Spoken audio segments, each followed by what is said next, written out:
fesztiválzenekarnak már az alakulásakor ott voltunk az első koncerten, és azóta is.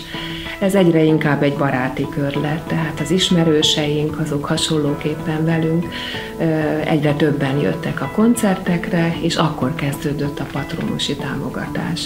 És ez nagyon tetszett nekünk, hogy ez azt is jelenti, nem csak a fogadásokon való részvételt, meg a zene szeretetét, hanem egyre inkább egy baráti kör alakult. Ez azt jelenti, hogy ugye a patronusi vacsorán is részt vettünk. Nagyon tetszettek ezek a kezdeményezések, hogy ennek kapcsán zenészekkel ismerkedtünk. Ugye hát mi orvosok vagyunk, tehát nyilván, hogy hozzátartozókat még előfordult, hogy kezeltünk is, és ennek kapcsán tulajdonképpen beépültünk a zenekarnak az életébe.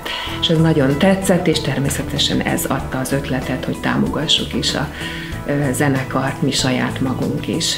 Olyan barátokra tettünk szert, hogy ez megerősített bennünket, hogy patronusként is fellépjünk.